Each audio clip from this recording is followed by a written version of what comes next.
Hello, everyone. I'm certified natural health care practitioner Erin Thole, and I'm super excited today because we have Andrea Butler with us today. And we're kind of talking about two different things today. We're going to be talking about Andrea and her work that she's been doing with me in her wellness program and the changes that she's seen and all the good stuff that we've been doing together. But we're also going to be talking a little bit about what she does because she is a speech pathologist. Maybe I need to come see you. And also an IBCLC practitioner. So she's going to tell us what she works with a lot of kiddos. And I just find her work super, super fascinating. We share some clients and, she does really great work. So I just kind of wanted her to share a little bit about what she does before we dive into the work that her and I have been doing together for her health. So thank you for being here, Andrea. You're so brave. Thank you for having me. I'm a speech pathologist, like you said, and an IBCLC, that's International Board Certified Lactation Consultant. Mhm. Um, and so in my practice, I'm at Orofacial TX in the Woodlands, Texas.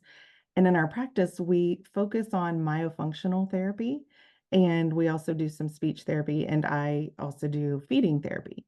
So, and between the three of us here, like we practice across the lifespan.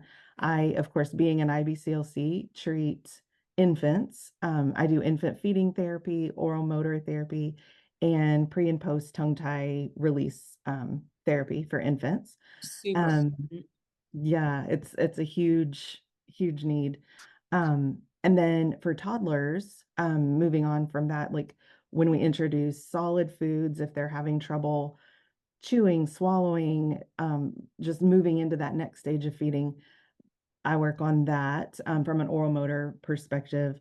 And then with children, also, this is not just children and adults, but more children and adults. We get a lot of airway concerns, sleep apnea. Sometimes with kiddos, it looks like hyperactivity. Mhm. Um, really is undiagnosed sleep disordered breathing, Yeah. mouth Because they're not breathing. getting enough oxygen to the brain, and then that causes a lot of hyperactivity and things like that, correct? Right. So, like during sleep, if you're not getting enough time in those deeper stages of sleep, then the brain isn't actually resting, recharging. So, you're kind of living in that fight or flight during sleep. And then when you wake up, you stay in that fight or flight. And so, for kids, that looks a lot like hyperactivity most of the time. Whereas for adults, we're like sluggish and tired. Mhm. Um, but so, we do a lot of that. That also does go back into toddlers and infants. So when we do an evaluation, we're looking at airway from the very, very beginning, and what we can do proactively to help develop the airway as far as jaw growth, muscle development, balancing the use of muscles so that muscles are being used appropriately rather than compensating. For example, if there is a tongue tie and the tongue range of motion is limited, we tend to compensate with our lips in or cheeks in some way. There's some compensation that happens just like in other parts of the body. Yeah, makes sense. Makes sense. That is so cool. I think that, yeah, the work that you do is invaluable in so many ways. Can help with a lot of behavioral things, digestive things, um, just like oral health so that, when they're going to the dentist and stuff like that, there's less issues there. Um, what else? Like there's a lot of, It's yeah, and as we get into it when we have evaluations, that's how you and I kind of connected, is Mhm, that it's not just one thing that contributes to mhm, what's going on inside our bodies typically. So we're taking a look at the whole, we're looking at feeding, we're looking at sleeping, we're looking at diet, we're looking at all those different elements, not from like a nutritional perspective, but like just trying to figure out what kind of referrals patients may need because it's usually a multi-layered approach yeah. and it's not just a one-stop, this will fix what's going on kind of thing. So we get the opportunity to work with lots of different kinds of providers Yeah. and in a more holistic type practice where we're considering all the things that could be going on and other approaches that may be helpful as well. I love that. I love that. So you do fantastic work and yeah, I'm happy to to have you in my network for sure. So, what about the work that you and I do together? So let's talk about like when we first booked your consultation and the things that you were struggling with at that point in time, what those things look like, if you can even remember, kind of sometimes it's like an out of sight, out of mind kind of thing, where we don't even remember what we were struggling with completely until someone reminds us. But Right. let's go to that and then just kind of hear your whole story along the way, how things have been going for you. So yeah, like I would say, weight has kind of been an issue my whole life. Mhm. But I had gotten to a point, I guess this was probably 2022. I had the big virus. And and then after that, like things just kind of never like got back to normal. I kept thinking like my energy will come back, like Mhm. I'll bounce back. I'll bounce back. I'm Yeah, taking my vitamins. eventually. Yeah, like eventually it's gonna be fine. And it just like had been on a steady downhill. Weight just kept going up and I like nothing seemed to be whatever I was trying wasn't balancing things Mm. out. And so finally like I got tired of being tired. I was like completely fatigued every day. I could get through a day of work. I come see my patients and give them all my energy, but by the time I get home, like done. Yeah. So I couldn't, I wasn't function. The way I was functioning was not really how I want to live life. And Yeah, so you're not living life at all. You're just like getting by. exactly surviving, but not thriving for sure. Yep. So I had a patient, actually, you and I had met a while back. Yeah, it was Um, kind of a weird connection. yeah, We had met through another practitioner, and then like a year later, a client, yeah, introduced, yes, yeah, us back yeah. to each other. So And they were coming to you and getting some answers for things they hadn't been able to find answers for. And so I was like, you know what? I need answers for myself. And so I reached out and then we just started the journey with my focus not being on weight or anything, but just health. Like I wanted to be able to function and thrive and not Mhm. just always be tired. So we started, I want to say it was in April, maybe Mhm. it's August now. Yeah. We had our first consult, decided what panels we need to do, and I went and got all that done and started getting results back. I guess it was like mid-May, maybe. Mhm. Um, and just from there, then the diet change was one of the first things.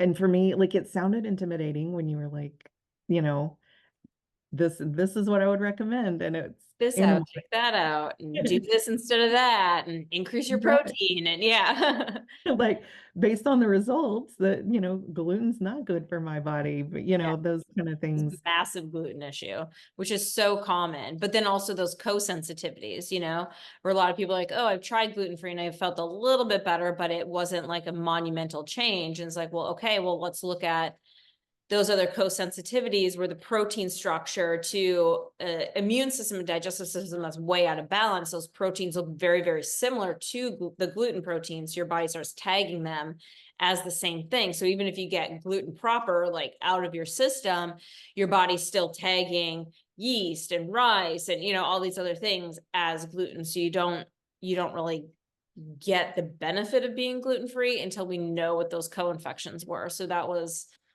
a thing for you. That was huge. I had no idea. And a lot of it was things I didn't eat that often, but like some of it, I'm like, I mean, I eat those things and Yeah, I never I knew get I it. had a problem. Like I never knew my body was responding that way to some of those things. So Mhm. it really wasn't that hard to cut them out. And there's been a little slip here and there, like banana or whatever, but like It it happens. it didn't There's make a worse things in the huge world than eating a banana, but yeah. right. Right. It didn't make a huge overall difference, but just being aware of like what things my body really responds better to. I guess that first week I kind of just absorbed everything, kind of started looking through food, like you told me to go on Pinterest, start looking at recipes, like figure out ways to make it interesting and keep it from getting boring, monotonous, where it's not Yeah, 'cause easy, boredom because is then the you're eager. enemy, and I have that Pinterest recipe board to just help people, to make sure that you still have those comfort foods and you can still have your favorite Christmas cookie. You can still, like there's this wide variety of food out there. We just want to make sure that we're changing how we're making things. You can still have a lot of the same things, just make them in a different way. Right. Hmm. Yeah, and that's been like just really, and I don't miss it at all. The bread, the gluten, any of that, pasta, not a big deal. I mean, I was with friends on a little vacation and we ended up at an Italian restaurant, but they had gluten-free pasta. So, Super common these days. Yeah. I've been able to, like, even in those situations, there's always something on the menu Yeah. generally that's fine. Mhm. But really not having processed food on a regular basis is the biggest change, I guess, like just cutting that out completely. And it made, I would say, I don't know, like an 85% difference within about a week or 2 weeks. Yeah. Like huge turnaround in my energy levels and just, I don't know, like my day-to-day routines and functioning, just huge impact right away.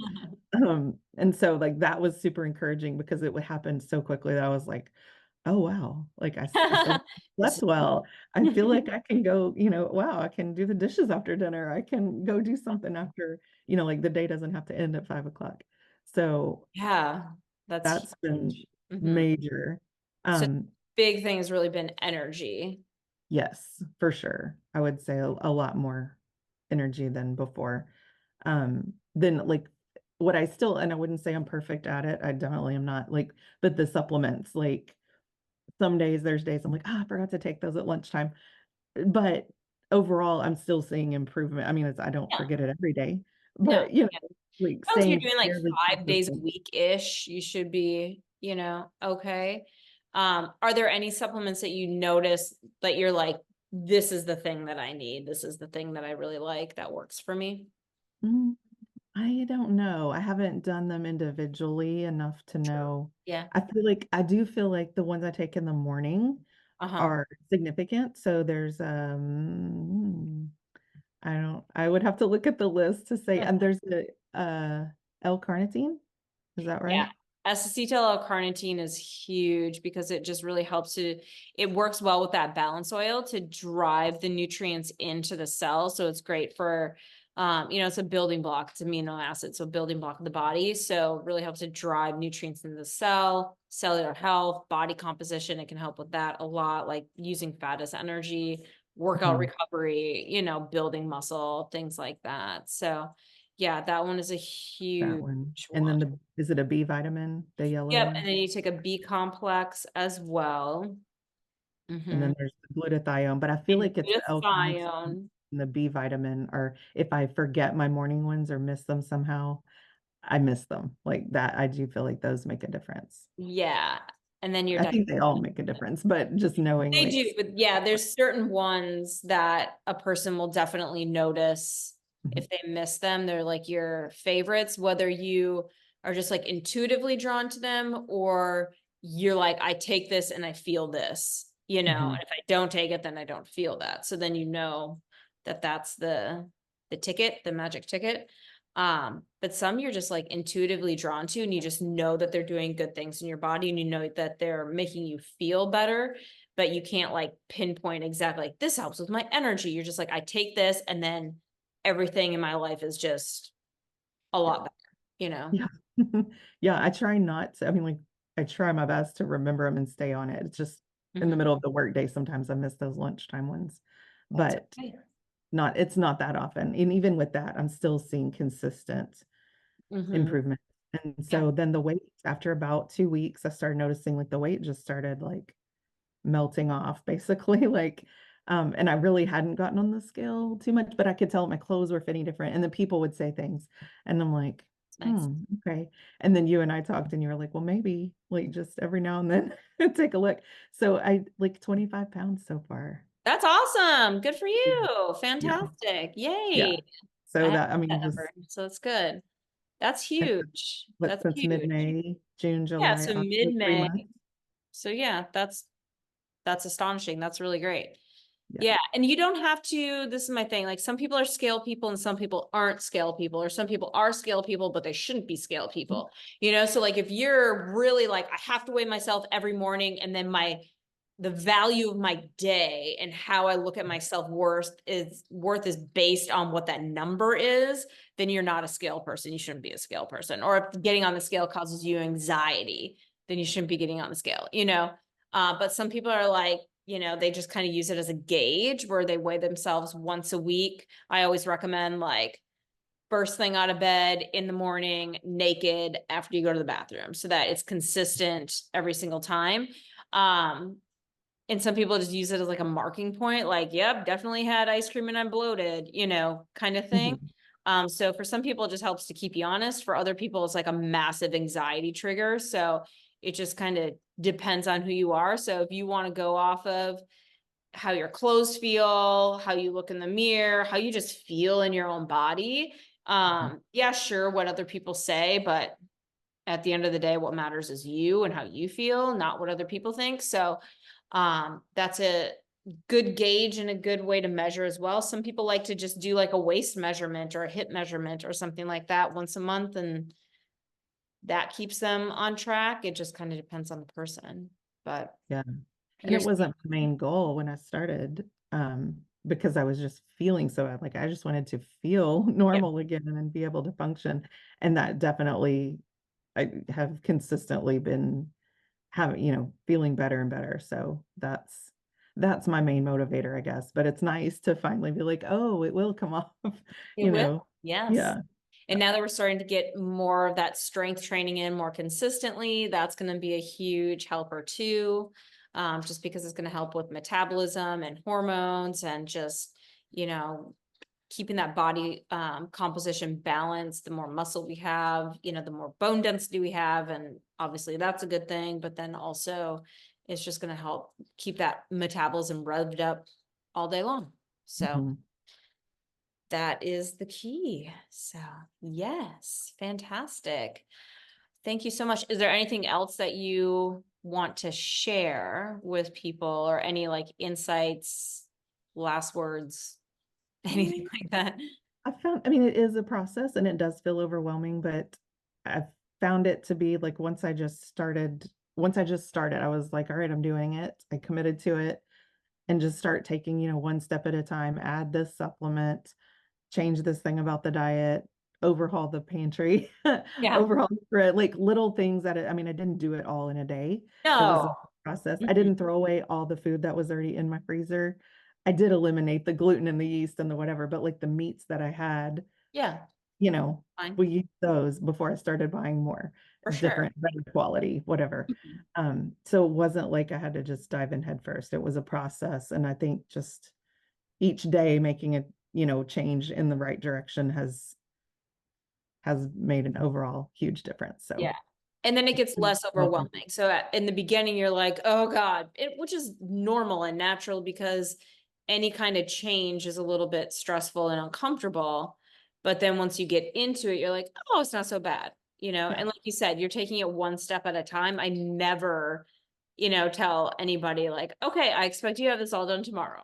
right. I'm always telling people like, wade into the pool, baby steps, look at your call notes and decide like, okay, I can start this today, this tomorrow, this next week, this 2 weekends from now, whatever. Like, Figuring it out. create Yeah, a timeline for yourself that's doable, so that you're not super overwhelmed. Because we're also working on like stress management and balancing of the nervous system and the hormones. And if you're feeling like just completely, nailed to the wall, then that's not going to be helpful either. So we want to exactly. make sure that we're taking it in those little baby steps. Yeah. So Yeah. And you've been super helpful and supportive through all of it. And when, each time whenever there's a whatever we need to troubleshoot, then you give great suggestions on how to do that. So it's been very doable and awesome. well worth it. Yay. Well, thank you so much. I appreciate that greatly. And thank you for being so brave and agreeing to be on camera. Oh, you're well. Thank you for having me. Of course, I always appreciate that. So I will put your contact information, your email address and stuff like that, website in the notes with this video. So if people want to contact you for themselves or for their kids or, anything like that, they can definitely do that. But I thank you very, very much for being here today and sharing your wisdom and then also sharing your journey. So thank you. This has been great. Thank you. Thank you. Thank you.